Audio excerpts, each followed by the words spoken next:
Good morning students. आपकी पिछली video में आप लोगों ने पढ़ा था कि हमारा जो कॉन्स्टिट्यूशन है, ठीक है, उसमें आपने कॉन्स्टिट्यूशन डिज़ाइन जो सेकंड चैप्टर था आपका, उसमें साउथ अफ्रीका जो था वहाँ की कॉन्स्टिट्यूशन के बारे में पढ़ा, कैसे वो बना, क्या क्या क्राइसिस या क्या क्या स्ट्रगल हमें देखने को मिले। उसके बाद हमने बात की थी why do we need constitution. ठीक है, हमें कॉन्स्टिट्यूशन की ज़रूरत क्यों है। हमने ये चीज़ आपको पहले भी बताई थी, पिछली वीडियो में बताई है, लेकिन शायद कुछ टेक्निकल प्रॉब्लम की वजह से उसमें शायद आवाज़ नहीं आ रही होगी, तो मैं फिर से एक बार रिपीट कर देता हूँ उसको। उसमें आपका जो कॉन्स्टिट्यूशन है उसकी ज़रूरत इसलिए है क्योंकि किसी भी देश को चलाने के लिए कुछ लॉज, कुछ रूल्स, रेगुलेशंस, इन सब की ज़रूरत पड़ती है। ठीक है, वो हमें कहाँ से मिलते हैं? हमारे कॉन्स्टिट्यूशन से। कॉन्स्टिट्यूशन होता क्या है आपको पता है? Constitution is a written book of law, rules and regulations. ठीक है, यानी कि जो हमारे देश के सभी कानून, संविधान जो भी हैं, वो सब किस में मिलेंगे हमें? हमारी संविधान की बुक में। ठीक है, तो और ये इससे फायदे क्या होते हैं या ये करता क्या है? तो हमने इस चीज में आपको चार चीजें पहले बताई थी, लेकिन एक बार फिर से रिपीट कर देता हूँ। First, it generates a degree of trust and coordination that is necessary for different kind of people to live together। यानी कि अलग अलग तरह के जो लोग होते हैं उन सबको एक साथ रहने के लिए, एक उनके बीच में कोऑर्डिनेशन रखने के लिए, एक ट्रस्ट रखने के लिए ये उसमें अहम भूमिका निभाता है, इम्पोर्टेंट है। ठीक है, यानी कि आपस में लोगों में ये रहता है कि लॉज हैं, नियम हैं, कानून है, सब है, तो हम सिक्योर हैं। ठीक है, एक ट्रस्ट की जो फीलिंग आती है, एक बिलीफ की, वो इससे जनरेट होती है। दूसरी बात, it specify how the government will be constituted, who will have power to take which decision. ये गवर्नमेंट को भी स्पेसिफाई करती है कि उनको क्या क्या करना है इसके अकॉर्डिंग। ठीक है, कॉन्स्टिट्यूशन के अकॉर्डिंग वो क्या क्या कर सकते हैं, उनके पास क्या क्या पावर्स हैं डिसीजंस लेने की। उसके बाद अब पावर दी है तो गवर्नमेंट की लिमिट्स भी यही बताता है। ठीक है, कि पावर्स तो हैं लेकिन किस लिमिट तक हैं वो भी यही बताएगा। उसके बाद सिटीजन्स के जो राइट्स हैं, ठीक है, वो भी इसमें रहते हैं, यानी कि कोई भी हमारा, ठीक है, हमें हानि नहीं पहुंचा सकता, हमें हार्म नहीं कर सकता। क्यों? क्योंकि हमें पता होना चाहिए हमारे राइट्स क्या क्या है। ठीक है, हमें कोई भी पढ़ने से नहीं रोक सकता क्योंकि हमारे पास ये अधिकार है कि हम पढ़ सकते हैं। We have the right to education. Okay, next, it express the aspiration of the people about creating a good society. एक अच्छा समाज बनाने में ये एक प्रेरणा का काम करता है। ठीक है, एस्पिरेशन का काम करता है। तो ये आपके कुछ कॉन्स्टिट्यूशन से रिलेटेड पॉइंट्स थे, ये आपके एग्जाम में आ सकते हैं, आप इनको एक बार अच्छे से पढ़ लेना। उसके बाद अब हम बात करते हैं इंडियन कॉन्स्टिट्यूशन की। ठीक है, हम किसकी बात करेंगे? Indian constitution. हमारा इंडियन कॉन्स्टिट्यूशन जो है वो हमारे कहते हैं कि जो भारत का संविधान है, भारत का जो कॉन्स्टिट्यूशन है, वो पूरे वर्ल्ड में सबसे बड़ा लिखित, रिटर्न, ठीक है, संविधान माना जाता है। और दूसरी चीज, इसकी कुछ क्वालिटीज भी होती हैं कि इसमें अमेंडमेंट हो सकते हैं। अमेंडमेंट से मतलब कि इसमें टाइम टाइम पे जो रूल्स एंड लॉज बनाए गए हैं उनमें चेंजेस भी आए हैं। ठीक है, कुछ रूल्स एंड रेगुलेशन या कुछ लॉज ऐसे बने हैं, ठीक है, जिनकी वजह से लोगों को प्रॉब्लम हुई, जिसका यूज लोगों के एक्सप्लॉइटेशन में किया जाने लगा, तो उनको टाइम टाइम पे चेंज भी कर दिया गया। ठीक है, तो भारत का जो संविधान था, ठीक है, ये 26 नवंबर 26 नवंबर 1949 को पारित हुआ तथा और 26 जनवरी 1950 को इसको लागू किया गया। आप सभी को पता है 26 जनवरी 1950 को हमारा देश का संविधान लागू हुआ था, इसलिए इसको हम रिपब्लिक डे के नाम से मनाते हैं एवरी ईयर। ठीक है, लेकिन ये जो कॉन्स्टिट्यूशन है हमारा, ठीक है, ये बन के तो तैयार हो गया था 26 नवंबर को ही, 26 नवंबर 1949 को। ठीक है, 26 नवंबर 1949 को, लेकिन इसको लागू किया गया कब? 26 जनवरी 1950, यानी कि 26 जनवरी 1950 को। ठीक है, उसके बाद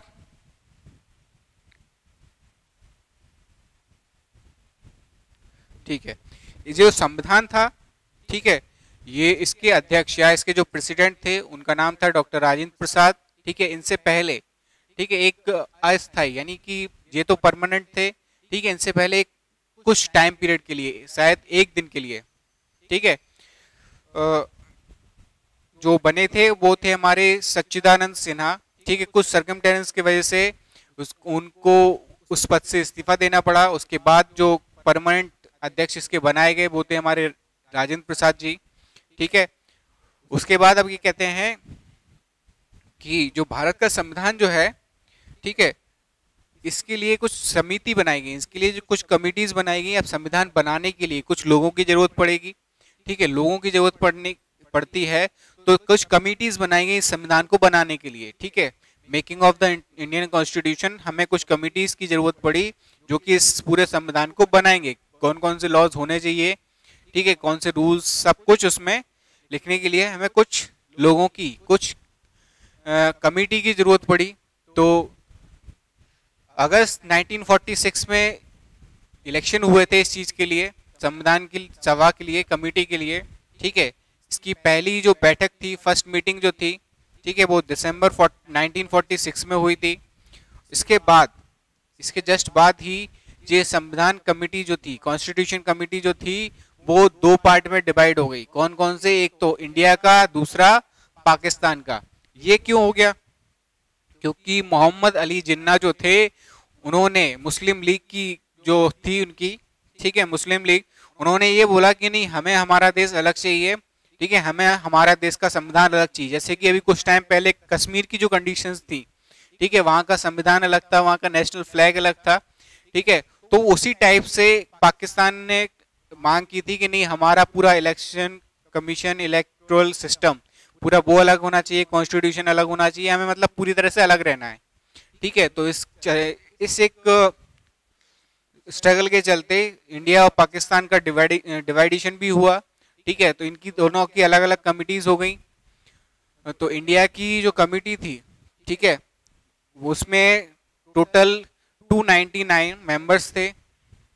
ठीक है, और अभी बताया हमने आपको, इसके अध्यक्ष जो थे, इसके जो प्रेसिडेंट थे, वो डॉक्टर राजेंद्र प्रसाद थे।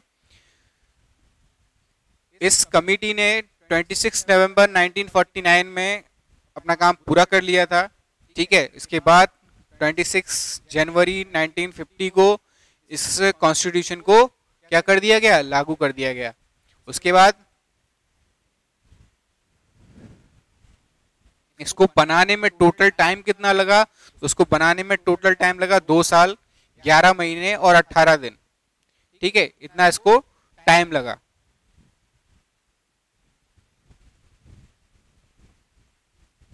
इसमें लगभग 448 आर्टिकल्स हैं। ठीक है,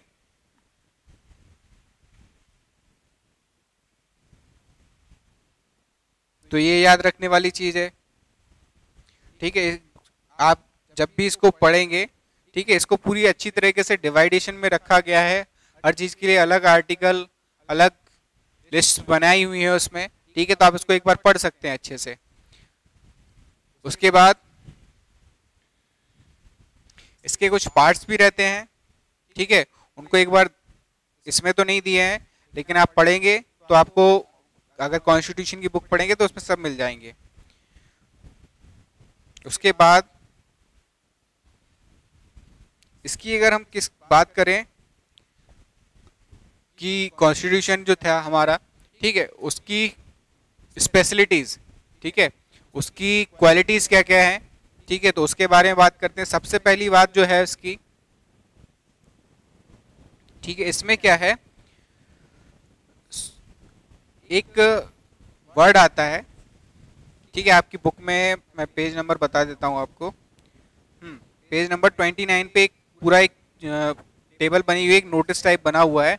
उसमें कॉन्स्टिट्यूशन का जो है एक हेडिंग है, क्या कैसे इंट्रोडक्शन जो है वो दिया हुआ है।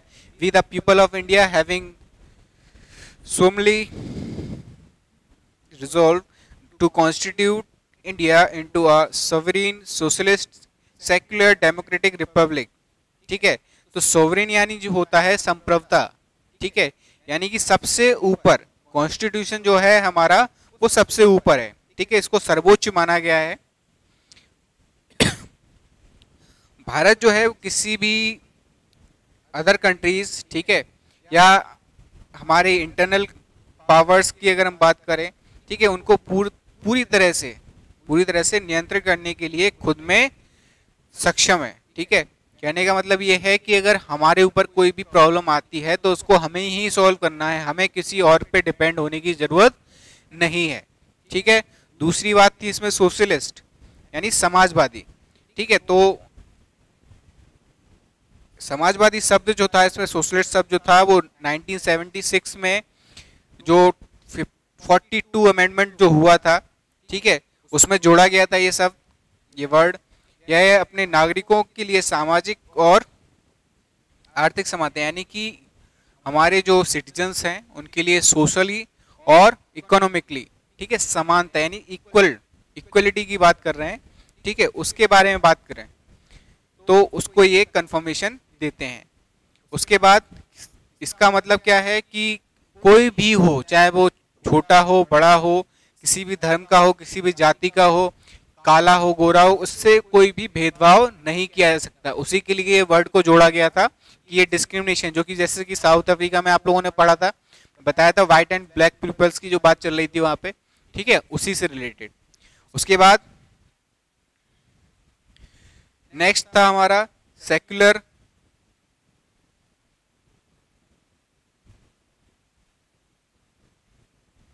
सेक्युलर जो है, ठीक है, उसका मतलब होता है पंथ निरपेक्ष, यानी कि संविधान जो था हमारा 1976 में जो 42 अमेंडमेंट जो हुआ था, ठीक है, उसी टाइम पे इसको भी जोड़ा गया इसमें।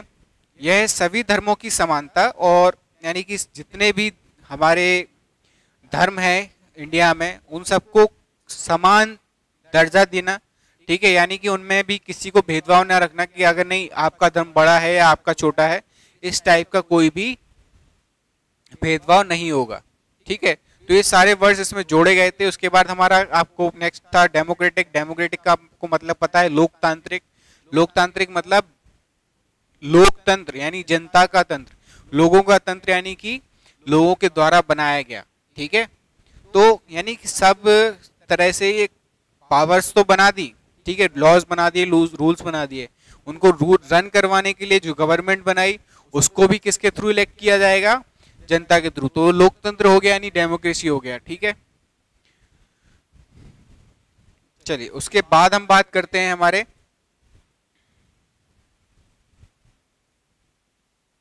कॉन्स्टिट्यूशनल डिजाइन में अगर हम बात करें, a constitution is not merely statement of values and philosophy. As we noted above, a constitution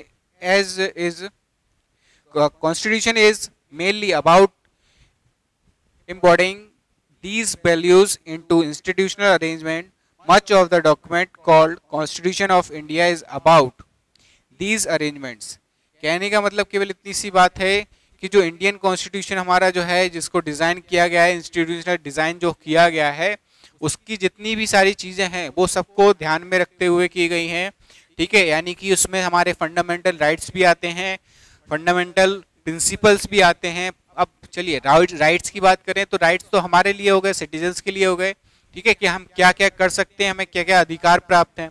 अब प्रिंसिपल्स की बात करें तो प्रिंसिपल्स जो होते हैं, प्रिंसिपल्स का मतलब होता है एक आदर्श सेट करना, ठीक है, यानी एक आइडियल कंडीशन सेट करना। तो उसमें सारी गवर्नमेंट की पॉलिसीज भी आ जाती हैं कि गवर्नमेंट को क्या क्या काम करने हैं लोगों के लिए, सिटीजन्स के लिए, देश के लिए, ठीक है। तो ये प्रिंसिपल्स आ जाते हैं। उसके बाद फंडामेंटल राइट्स के साथ फंडामेंटल ड्यूटीज भी आती हैं, ये सारी आप पढ़ेंगे आगे चल के नेक्स्ट जब भी जो भी चैप्टर आएगा आपका, ठीक है। तो उसमें ड्यूटीज की हम बात करें तो ड्यूटीज क्या होती है, अब देखो राइट्स तो मिल गए, अधिकार मिल गए, लेकिन उसके साथ हमारे ऊपर कुछ रिस्पॉन्सिबिलिटी भी आ जाती है, ठीक है। हमें अगर ये अधिकार है कि हम कहीं पर भी जाकर कहीं पर भी अपनी भावनाएं रख सकते हैं, अपने विचार रख सकते हैं, बोलने का अधिकार है हमें, लेकिन उसमें ड्यूटीज हमारी ये भी बनती हैं कि हम अच्छा बोलें, ठीक है, किसी के लिए बुरा ना बोलें, ठीक है, गलत शब्दों का प्रयोग ना करें। तो इस टाइप से कुछ ड्यूटीज भी आती हैं, फंडामेंटल प्रिंसिपल्स भी हैं आपके, ठीक है, पॉलिसीज भी आ जाती हैं। तो ये सब कॉन्स्टिट्यूशन डिजाइन में हमारे इंक्लूडेड है। तो ये यहाँ पे आपका चैप्टर कंप्लीट होता है। इसकी एक्सरसाइज और इसके नोट्स जो हैं वो मैं आपको पीडीएफ या अदर मीडियम से आपको भेज दूंगा। ठीक है, आप उनको एक बार नोट डाउन कर लेना, उसके बाद इसको एक बार अच्छे से पढ़ लेना। नेक्स्ट जो अपनी लाइव क्लास होगी, ठीक है, उसमें इसके डाउट्स क्लियर कर लेंगे। तो एक बार आप पहले पढ़ लीजिए इसको अच्छे से, इसमें जो भी डाउट्स रहेंगे उनको क्लियर कर लीजिए। उसके बाद इसके जो नोट्स हैं उनको लिख लेना, और फिर उनको जब आप पढ़ेंगे तो ये पूरा चीज़ आपको अच्छे से क्लियर हो जाएगी। ओके बेटा, थैंक यू वेरी मच।